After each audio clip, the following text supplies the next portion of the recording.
I guess it's finally time to talk about James Gordon Jr. James Gordon Jr., despite not being as widely recognized as some of Gotham City's more notorious villains, possesses a chilling presence and a truly terrifying nature that sets him apart from others. James Gordon Jr., to put him bluntly, is the black sheep of the Gordon family. Because where each member of the family is heroic in some way, James Gordon Jr. is the complete 180 pop shove-it. And in this video, I'm going to explain why James Gordon Jr. can be considered a purely terrifying villain. As I'd even go so far as to say that he's more scary than the likes of the Joker or Professor Pig, like I've talked about in the past. For one, James Gordon Jr.'s unpredictability makes him an unnerving adversary. His ability to blend into the crowd, hide his true intentions, and manipulate others without detection creates an atmosphere of constant unease. You never know what he's planning or when he might strike, making him a truly disturbing and terrifying villain. Number 2, James Gordon Jr. is an incredibly intelligent individual, capable of devising intricate plans and outsmarting his opponents. His strategic thinking and meticulous attention to detail allows him to exploit weaknesses and exploit the vulnerabilities of others. Call him Light Yagami. And if it couldn't get any better, there's also his complete and utter lack of empathy, which truly sets James Gordon Jr. apart from most other villains.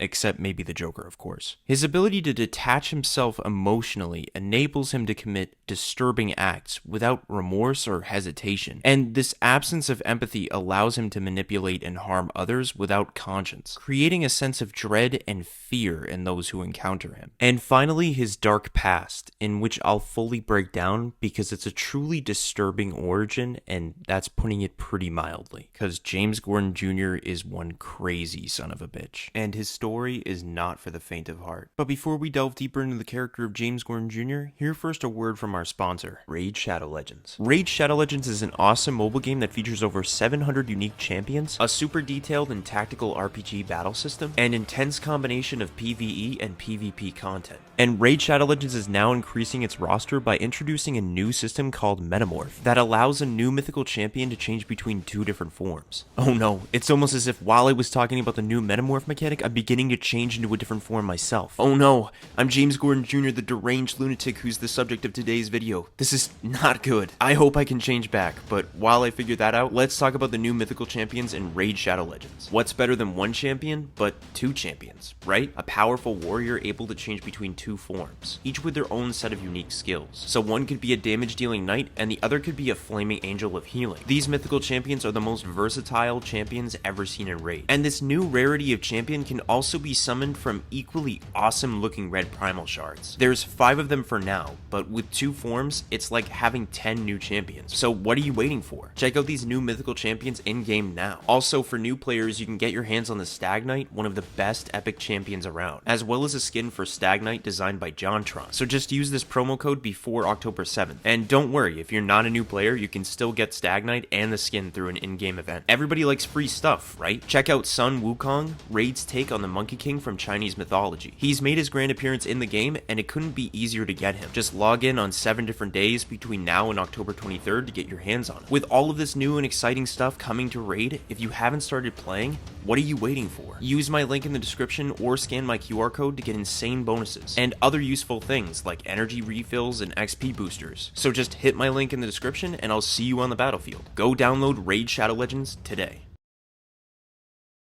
It's believed that during the events of Batman Year 1, that after James Gordon Jr. as a baby fell from a bridge, James Gordon Jr. suffered from so much head trauma from the fall that growing up he developed psychopathic tendencies. Examples include James Gordon Jr. getting quick to anger and malicious behaviors when upset, like killing and dissecting animals, dressing up and idolizing the Joker on several occasions, and even going so far as to kill several of Barbara Gordon's friends because he didn't like them. With the exception of Dick Grayson, because in his eyes, Dick was always nice to him and pure of heart. And also in James Gordon Jr.'s early years, he was also incredibly smart and intuitive, and always knew how to cover up heinous acts given that his father was a detective, and would closely admire the works of art he'd seen from case files brought home by his father after work, most specifically the Jokers. And what's so incredibly interesting to me about James Gordon Jr.'s early years is how his family looked upon him. Like introduced to his sister Barbara Gordon, it was almost like she knew there was something off with him. Like she could just see through his lifeless eyes something pure evil. As Barbara Gordon always speculated that her brother was responsible for many horrific acts, but never had any evidence to back up her claims. Just that he was always around the vicinity when something bad took place. And as a child,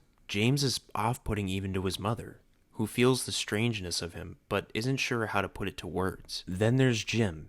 He's a father, but he's also a veteran detective. He can see the dark spark in a baby who doesn't cry, whose classmates mysteriously fall ill when he's displeased with them. A grade school kid who casually disembowels a bird and dresses as the Joker for Halloween. That last one is grade A fridge horror, so Jim can see that there's an issue, but even so he balks at allowing therapists to administer the psychopathy checklist to his son. After all, just as he's a father, he's also a detective.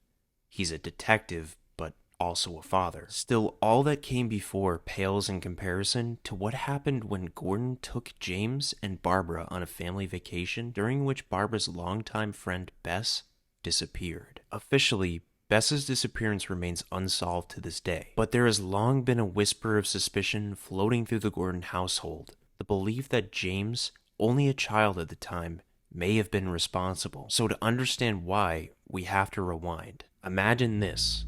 The Gordons, Jim, Barbara, James Jr., and Jim's second wife Sarah, arrive at their comfortable summer house and are greeted by Bess, a science-curious girl that's Barbara's age. The friends share a science kit, Barbara with the kit herself, and Bess with a key shaped as a bat so that they can use it together. Bess takes note of James Jr.'s glasses, making a little joke about them. James fiddles with the lock on the kit and nearly breaks it. Later, Bess leaves for home. She walks through the woods, passes beside a river, a shadow falls over her, and that's the end of Bess's story. Her body is never found, and it isn't even certain that she's dead. She's a teenager after all. Sometimes they run away. The only thing is, when Jim goes upstairs to speak to James, he finds his son alone, hunched over the unlocked science kit, leaving Jim and the rest of the Gordon family to ponder the question if James Jr. had something to do with Bess's disappearance. After this traumatic event on the Gordon family, his father and sister would always feel a looming presence of evil from James, so Commissioner Gordon would try to discipline his son any way he knew how. And when nothing worked, he even at one point put James Gordon Jr. in a cell next to the Joker, the kid's idol, for a whole night. In essence, nothing ever worked, so James Jr. was sent off to live with his biological mother in Chicago. However, things only managed to get much worse as James grew up. Lacking any empathy for human life, he quickly began to start killing random people all over the city to feel anything. But nothing ever changed. His sanity was falling down a mudslide at this point, until James Gordon Jr. enrolled into an experimental drug facility that was testing a new drug that would provide chemicals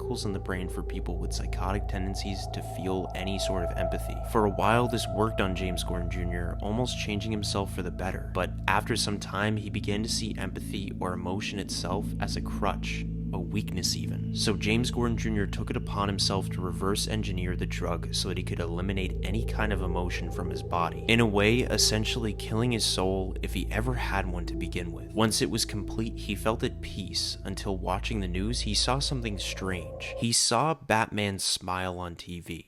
And Batman never smiles. So James Gordon Jr. wanted to give this Batman a reason to never smile again, leading James to make his way back to Gotham to kill his family and become this different Batman's nemesis. Starting slow, he'd pay kids to break into the Gotham Zoo and free all the animals, visit his father to let him know that he'll be working at a hospital in Gotham as a caregiver because he's suddenly reformed after taking a new experimental drug, so he says. And beyond catching up with his father, he also meets up with Dick Grayson to catch up and talk about old times, even though Dick is a little apprehensive on meeting him. So, to break the ice, he reminds James Gordon Jr. about old times playing in the park together with his sister and another kid, but he can't remember who it is. To which James eerily says, Ben Wolf, like James has done something wrong already. Until James saves himself by saying he actually ran into Ben the other day and that he was a real jerk back then, but now he's a pharmaceutical representative who lives on the east side, saying it's funny how some people take a while to grow up, while some other people just never change. Feeling the uneasiness of the conversation, Dick decides that he's had his fill of James Jr. and leaves to be Batman. The next morning, James Gordon Jr. is seen at Ben Wolf's house checking his mail. Then he enters his home and makes his way towards the basement. And as James proceeds down the steps, a disfigured body can be seen hung up with body parts surrounding him, as James tells Ben that he just ran into Dick Grayson,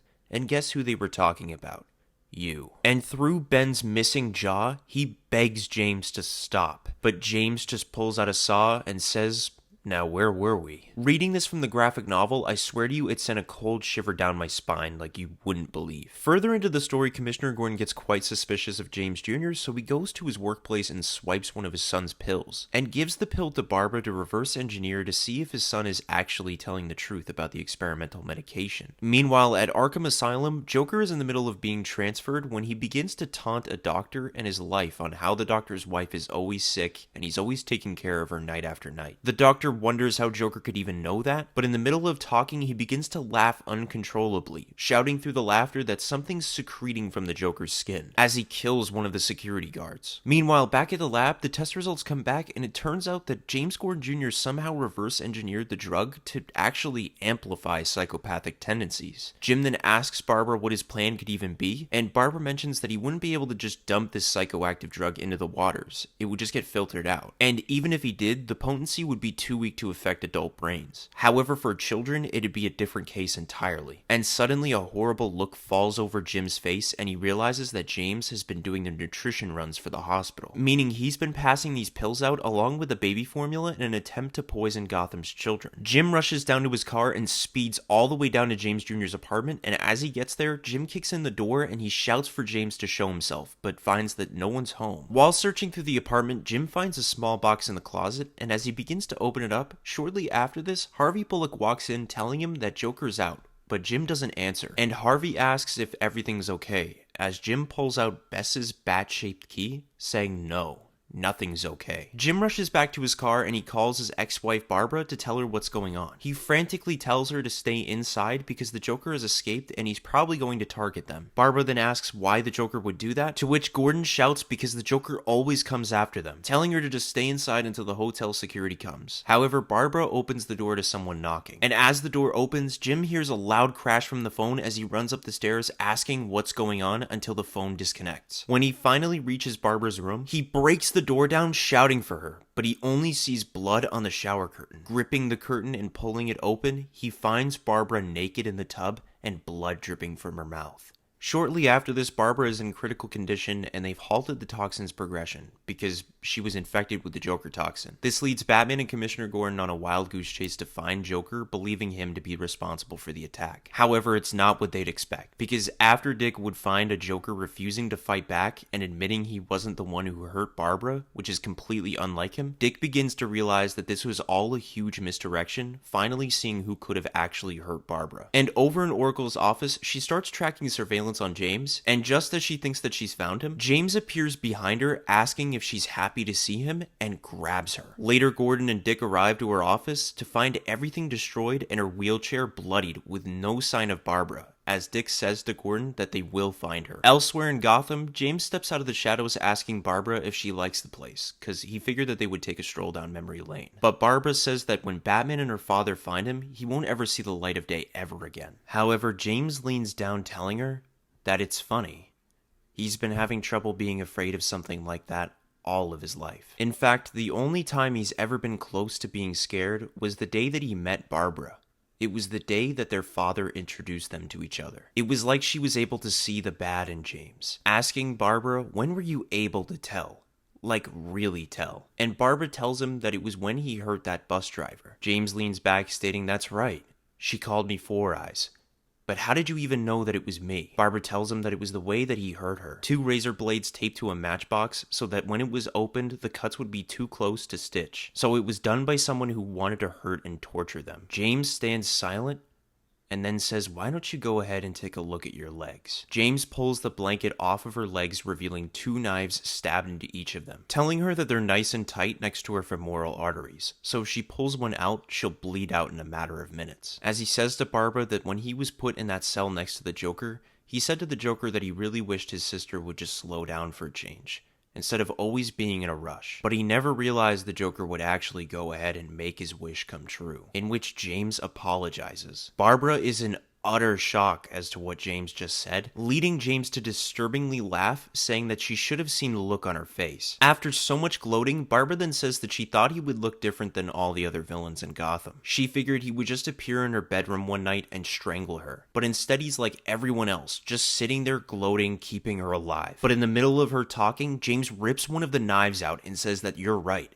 but this time, it's not about you, it's about Batman. In the middle of Dick talking to Tim Drake trying to find Barbara, the signal cuts out and James starts talking to Dick, knowing full well he's Batman. As James goes on to say every step of his master plan, and how he jokerized his mother as a way to get back at his mother for institutionalizing him, along with adding that he surely poisoned the children of Gotham with his drug, essentially meaning that in a decade from now, there will be hundreds of kids roaming around just like him, hundreds of psychopaths in the making for him to usher in. However, before hanging up on Dick, he tells him that he's going to first kill his sister, then his father, and when he's done, he can't wait to see Dick quit because the grief will kill him as well. Putting down the radio, he turns around to find that Barbara has vanished, and James gets a little excited because now it's like a deadly game of hide and seek. As James tries to find Barbara, she comes out of nowhere with the other knife that she took out from her leg and uses it to stab James in his eye. James falls to the ground, and like an 80s horror villain, he looks at her and he says that she shouldn't have done that. Barbara tries to crawl away, but James isn't too far behind, about to kill her, until Dick swoops in, sucker punching James in the stomach. Saving Barbara, she questions how Dick knew where they were, to which he says that when Dick met James days prior, Dick had injected a tracer onto James when shaking his hand, cause he's not an idiot. During this, James slips out and tries to escape, climbing up to the bridge where he fell off so many years ago as a baby. And in the middle of celebrating his escape, James is then shot in the leg by his father. And when James tries to hobble forward, his father shoots him in the other leg as well, causing him to fall over the bridge. But before plummeting to his death, his father leaps forward, grabbing his son's arm, because even if he is a monster, he's still his son.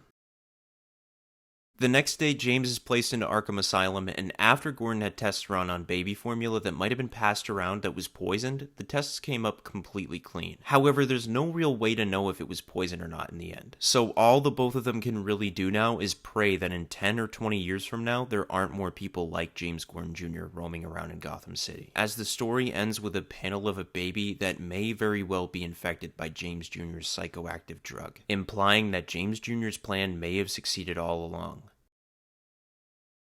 James Gordon Jr. is a monster through and through, and reading the story and what he does makes my skin crawl, because unbelievably enough, there are a couple more things that he's done that I can't really mention on YouTube. And as for anyone wondering why I haven't mentioned James Gordon Jr.'s role in the Batman Who Laughs storyline, it's only because I actually want to make a full-length video going over that in itself. Or maybe I'm just going to procrastinate for like another 6 months and leave you guys guessing, but who knows.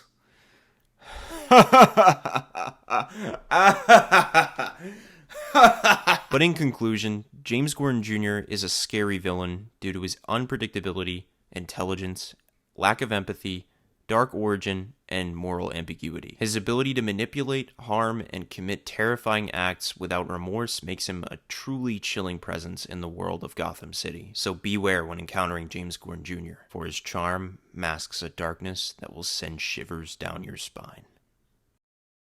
Nexus Edits, I hope you liked this video along with the many others that waited along the way. I have a real procrastination problem, but in that, you've all been troopers requesting this video for months. So y'all better have liked this video on James Gordon Jr., and don't forget to leave a like and subscribe, and as always, I'll catch y'all on the flip side. And thank you Raid Shadow Legends for sponsoring this video. You guys should totally go and play that game.